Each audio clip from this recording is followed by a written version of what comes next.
For the first time in its history, Colombia has elected a leftist president.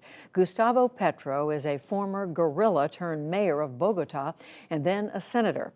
He defeated right-wing populist Rodolfo Hernandez. As Nick Schifrin reports, his election overturns the right-of-center political establishment that has long run Colombia, and it could usher in a dramatic change in the U.S. relationship with its closest regional partner.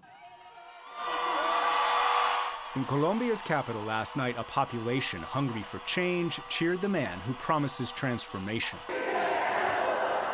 Thousands waved flags and chanted, "Yes, we did it," and hailed Colombia's first ever left-wing president. A su presidente, Gustavo Petro. Introduced by the country's first black vice president, President-elect Gustavo Petro pledged a new path. En este día que indudablemente es histórico. Today is undoubtedly a historic day. We are writing history at this moment, a new history for Colombia, for Latin America, for the world. What is coming is a real change. For 200 years, we have been governed by the same people. But today begins a transition to the government of change that will benefit all Colombians. Never before has Colombia elected someone with Petro's past. He fought for M19, the leftist guerrilla group that targeted the Colombian state and spent 2 years in jail. He became an opposition politician, first mayor of Bogota and now senator. For a country that long marginalized the left, Petro's election is a dramatic departure from decades of right-wing and center-right governments. The 62-year-old became an icon for the country's frustrated youth. There has been a rising level of discontent, a sense of a lack of opportunity, a sense that education was too expensive. Cynthia Arnson is a Woodrow Wilson Center Distinguished Fellow. She says Petro's victory is part of a regional anti-establishment shift. Throughout Latin America, there is a desire for change, to throw out the people that have been in charge over these last very, very complicated, difficult years economically, which have seen rises in inequality and poverty and food insecurity. And so there's a strong anti-incumbent sentiment.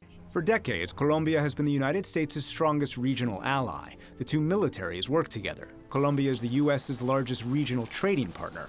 And the U.S. and Colombia have teamed up to fight what the U.S. has called the war on drugs. But Petro calls the drug war a failure and demands to re-examine the trade deal to focus on climate change. Colombia and the United States have been partners in efforts to suppress coca and the production and export of cocaine. And so shifting away from that and implanting another strategy that is unproven and unknown, I think, is going to create friction. Another change, Petro's embrace of the regional left. He met with Venezuelan leader Hugo Chavez before his death in 2013. Today, Petro vows to create what he calls a progressive partnership with current Venezuelan President Nicolas Maduro and other regional leftists. He's very close to Maduro. He's been very close to the Venezuelan dictatorship, and I think he's going to play on that side of the game from now on.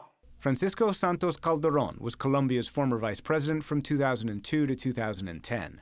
He says Petro is on the opposite side of history from the United States. Colombia will probably be more on the side of the autocracies than the democracies. The U.S. will take a backdoor in policies, changing and putting an end to a relationship, a very close relationship between Colombia and the U.S. for the past 30 years. Petro also vows to upend Colombia's decades-old dependence on fossil fuels and raise taxes on the rich.